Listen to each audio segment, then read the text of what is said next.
오늘 본문은 이집트로 팔려간 요셉에게 일어난 초기의 일들을 우리에게 전하고 있습니다.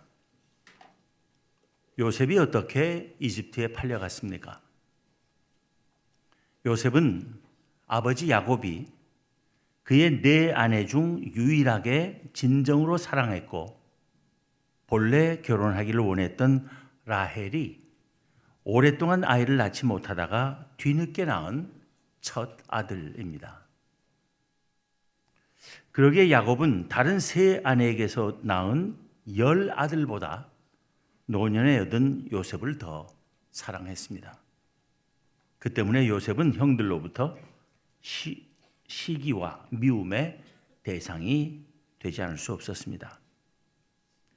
그러던 어느 날 요셉은 아버지의 심부름으로 양치러 간 형들을 보러 갔다가 형들에게 붙잡히고 말았습니다.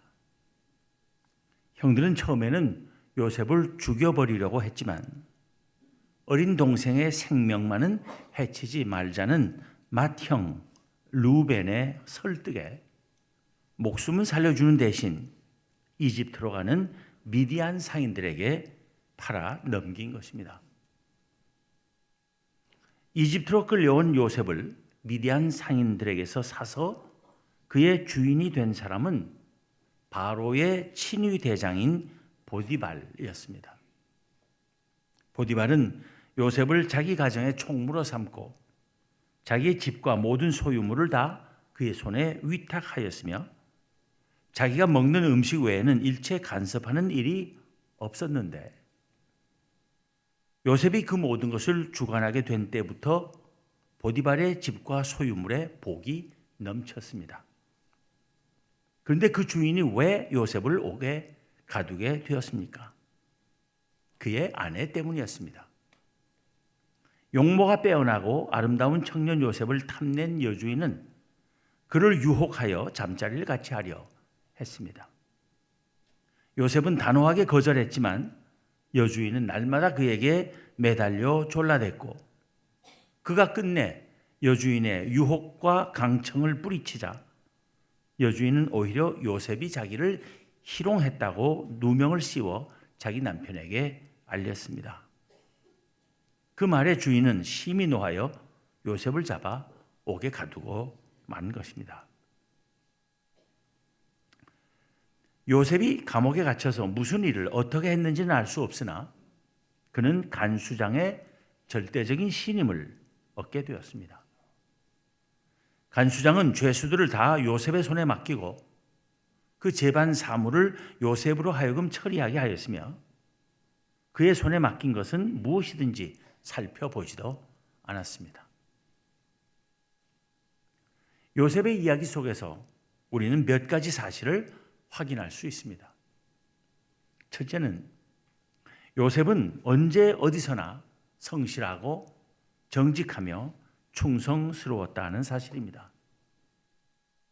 바로의 친위 대장의 집에서 가정 총무로 일할 때도 그랬고 감옥에 갇혀서도 변함이 없었습니다.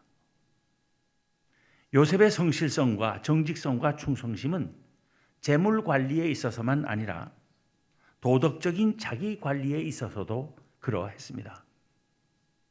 다른 사람이 아무도 없는 집안에서도 여주인의 뿌리치기 힘든 유혹에 넘어가지 않은 것입니다. 둘째는 요셉이 그렇게 한결같이 성실하고 정직하고 충성스러웠지만 그 때문에 오히려 미움을 사고 억울한 일을 당하며 고생을 했다는 사실입니다. 주인에게 충성했음에도 불구하고 오히려 그의 아내를 성희롱했다는 누명을 쓰고 주인의 진노를 사 옥살이를 해야 했던 것입니다. 셋째는 요셉의 성실성과 정직성과 충성심으로 인한 고생은 그러나 일시적인 것이었고 더 나은 일들이 그에게서 일어나는 계기가 되곤 했다는 사실입니다. 그는 감옥에 갇히는 어처구니 없는 일을 당했지만 그 때문에 오히려 바로의 최측근 관원장들을 만나게 되었고 그 때문에 바로 앞에 서는 기회를 얻었으며 그에 의해 이집트 전국의 총리로 발탁되어 엄청나게 큰 역사를 이루게 된 것입니다. 넷째는 요셉이 그의 성실성과 정직성과 충성심 때문에 일시적으로 고생하면서도 오히려 승승장구하게 된 것은 하나님께서 그와 함께 하시며 만사 형통하는 은혜를 베푸셨기 때문이라는 사실입니다. 오늘 본문은 그 사실을 힘주어 강조하고 있습니다. 본문 21절에서는 여호와께서 요셉과 함께 하시고 그에게 인자를 더하사 간수장에게 은혜를 받게 하셨다 하고 23절에서는 간수장이 그의 손에 맡긴 것을 무엇이든지 살펴보지 아니하였으니 이는 여호와께서 요셉과 함께 하심이라. 여호와께서 그를 범사에 형통하게 하셨더라 합니다. 이에 앞서 요셉이 바로의 친위대장을 만나게 되고 그의 집에서 절대적 신임을 받는 가정 총무가 된 것도 하나님께서 그와 함께 하시며 형통케 하신 은혜라고 창세기 39장 2절 3절은 서술하고 있습니다. 거기 보면 여호와께서 요셉과 함께 하심으로 그가 형통한 자가 되어 그의 주인 애굽 사람의 집에 있으니 그의 주인이 여호와께서 그와 함께 하심을 보며 또 여호와께서 그의 범사에 형통하게 하심을 보았더라 합니다. 뿐만 아니라 요셉이 바로의 친위 대장의 집안 일을 돌보면서 그의 재산이 늘어난 것도 요셉과 함께 하시며 형통케 하시는 하나님의 은혜라고 말합니다. 창세기 39장 5절입니다. 그가 요셉에게 자기의 집과 그의 모든 소유물을 주관하게 한 때부터 여호와께서 요셉을 위하여 그 애굽 사람의 집에 복을 내리심으로 여호와의 복이 그의 집과 밭에 있는 모든 소유에 미친지라. 우리는 여기서 하나님을 믿고 성실하고 정직하며 충성스럽게 사는 사람을 하나님께서는 비록 일시적으로는 연단을 받게 하실지 몰라도 결코 억울함과 고난 가운데 내버려 두지 않으신다는 사실을 확신할 수 있습니다. 이렇게 요셉의 삶의 경험 속에서 우리가 확인한 사실들은 곧바로 우리 모두에게 주는 교훈이 됩니다. 우리가 이 세상에서 성공하는 비결은 한결같이 성실하고 정직하고 충성스럽게 사는 것입니다. 요셉은 그 성실성과 정직성과 충성심으로 이집트의 총리의 지위에까지 올랐고 한낱 노예로 팔려온 히브리 청년으로서 나이 30세에 온 이집트에서 바로 다음 가는 막강한 권세와 부귀 영화를 누릴 수 있었습니다. 바로가 요셉을 총리로 세우며 한 말을 들어봅니다.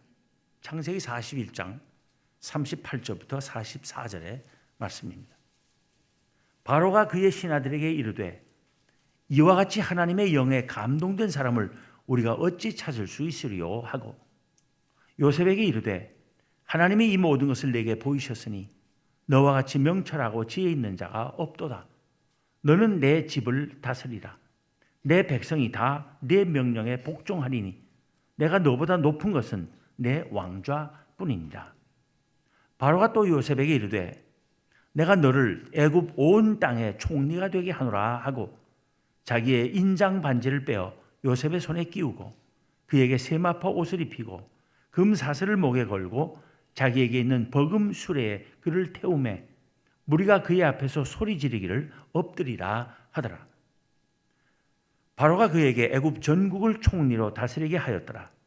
바로가 요셉에게 이르되 나는 바로라. 애굽 온 땅에서 내 허락이 없이는 수족을 놀릴 자가 없으리라.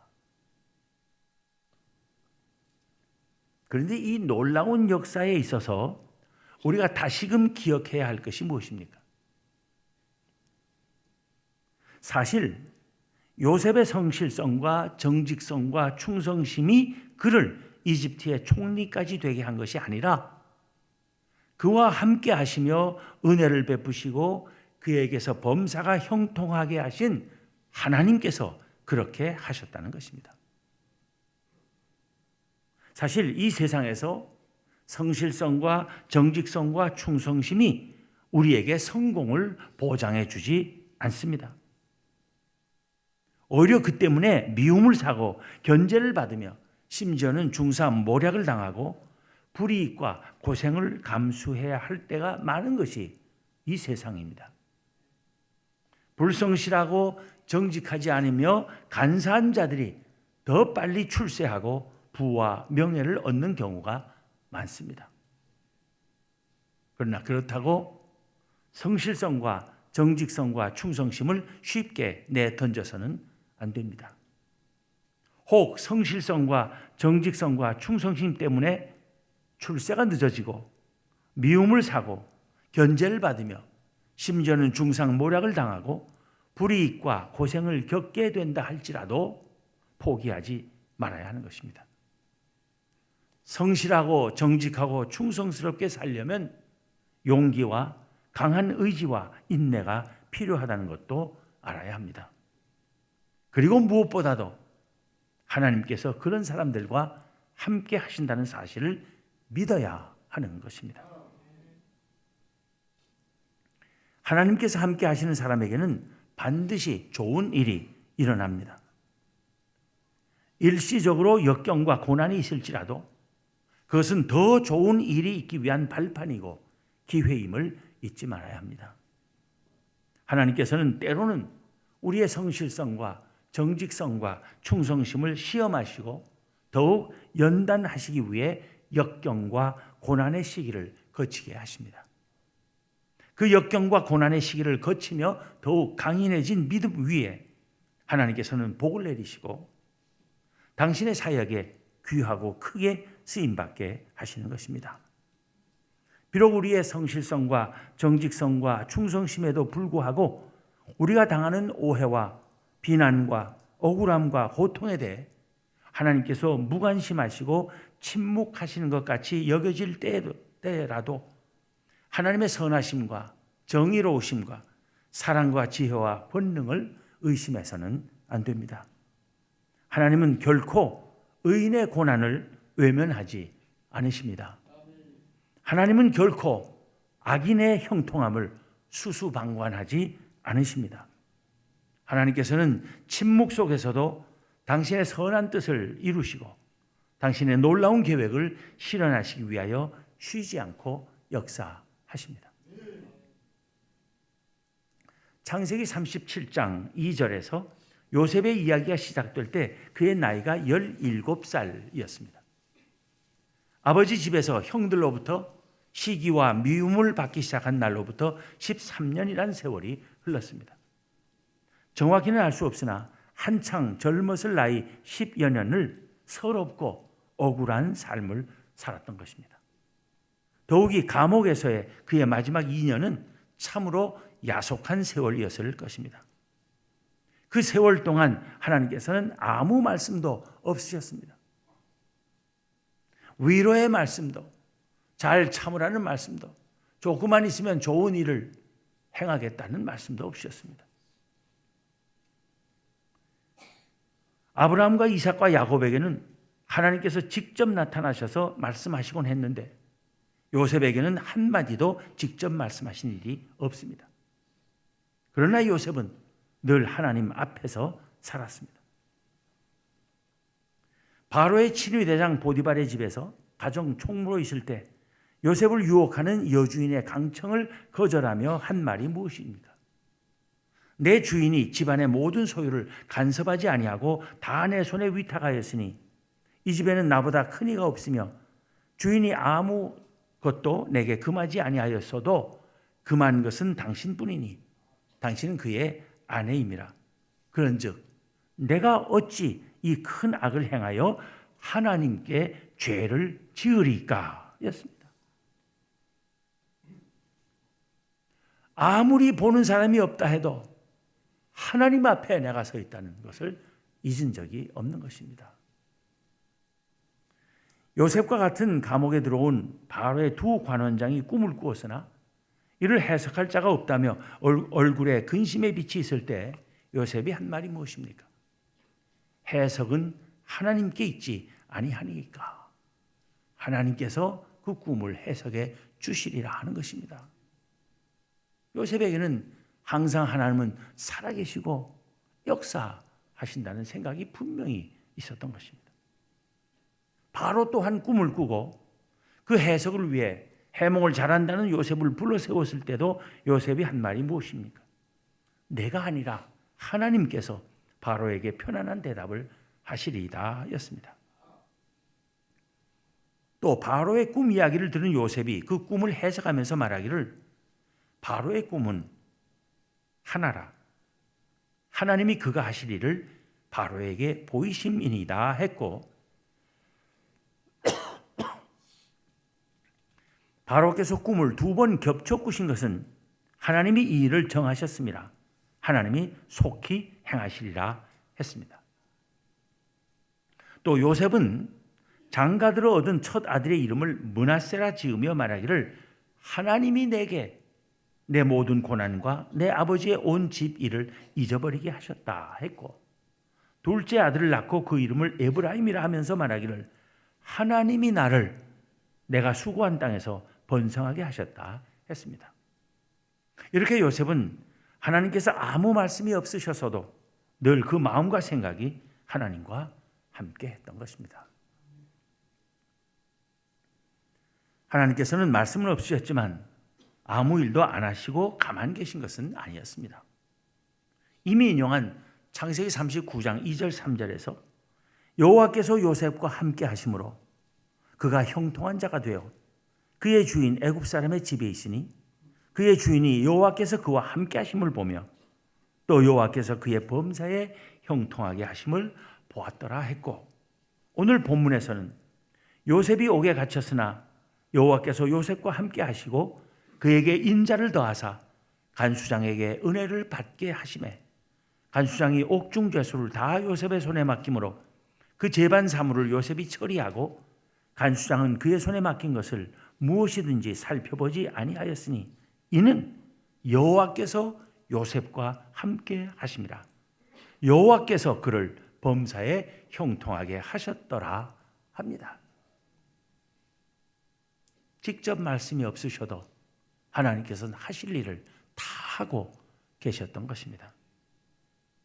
요셉이 이집트로 팔려올 때부터 하나님께서는 이미 그와 함께 하시며 그를 통해 온 이집트와 그의 아버지 야곱의 모든 가족을 오래고 극심한 기근으로부터 살려내시려는 계획을 실행하고 계셨던 것입니다. 이렇게 하나님께서는 응답이 없는 것 같은 때도 응답하고 계십니다. 우리가 바라는 때가 아니더라도 하나님께서 뜻하시는 때 놀랍게 응답하십니다. 감옥에 있던 요셉에게 아무 말씀이 없으시던 하나님께서 그의 나이 30세에 단숨에 그를 온 이집트의 총리가 되게 하신 것입니다.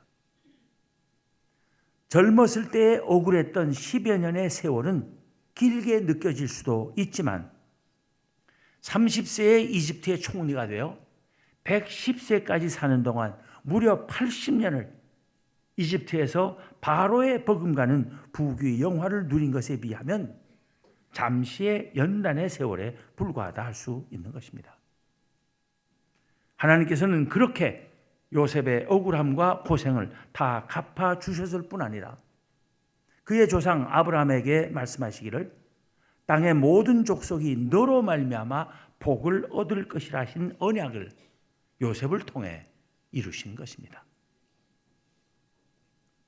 악한 자들이 거짓과 권모술수로 성실하고 정직하며 충성된 이들을 다 몰아내고 권력과 부를 틀어주고 세도를 부리며 호의호식하고 있는 듯이 보여도 낙심하거나 포기하지 말아야 합니다. 하나님께서 함께 하시며 형통하게 하시는 일 아니면 이 세상의 모든 일은 사상 누각에 불과합니다. 그것들을 하나님께서는 어느 한순간에 와르르 무너지게 하시고 폭삭 가라앉게 하십니다. 지금 온 국민을 분노로 들끓게 하고 배신감에 치를 떨게 하는 소위 최순실 집단의 국정농단 사태와 그를 방관 또는 비호해온 대통령의 급전직하에 참담한 추락이 그것을 보여주고 있는 것입니다. 그 일로 인해서 우리는 온 국민은 통탄하고 있습니다. 그러나 한편으로는 하나님께 감사해야 할 것입니다. 왜냐하면 그들의 국정농단이 대통령의 임기 말까지 계속되지 않도록 하나님께서 그 사건을 미리 터뜨리시고 그들을 일망타진하시며 우리 사회를 보다 깨끗하게 건전하게 만들 기회를 우리에게 주시는 것이라고 믿기 때문입니다. 오늘도 신실하신 하나님을 믿고 성실하고 정직하고 충성스러운 삶을 살며 하나님께서 베푸시는 형통함을 누리는 우리 모두가 되기를 기원합니다. 기도하겠습니다. 하나님, 오늘 말씀을 통하여 하나님께서 요셉에게 행하신 모든 일들을 통하여 저희의 삶 또한 언제 어디서나 성실하고 정직하며 충성되어야 할 것을 새롭게 깨닫게 하여 주심을 감사합니다. 하나님, 저희가 하나님의 백성들로서 언제나 성실하고 정직하며 충성스러워야 함에도 불구하고 이 세상이 악하고 이 세상의 악한 세력이 너무나 커서 그에 굴복할 때도 있고 타협할 때도 있으며 이런저런 유혹을 받아 하나님의 백성으로서의 바른 도리를 지키지 못할 때가 있음을 고백하지 않을 수 없습니다. 그러나 그러한 삶의 말로가 어떠함을 저희로 하여금 또한 깨닫게 하여 주심을 감사합니다. 하나님은 언제나 살아계시고 언제나 정의로우시며 반드시 선을 이루시는 하나님임을 굳게 믿고 그의 말씀대로 성실하고 정직하며 충성된 삶을 살아가는 저희들 되게 하시고 이 땅의 그리스도인들의 그러한 삶을 통해서 이 나라가 다시금 깨끗해지고 건전해지고 튼튼해지게 하여 주옵소서. 우리 주님 예수 그리스도의 이름으로 기도하옵나이다. 아멘.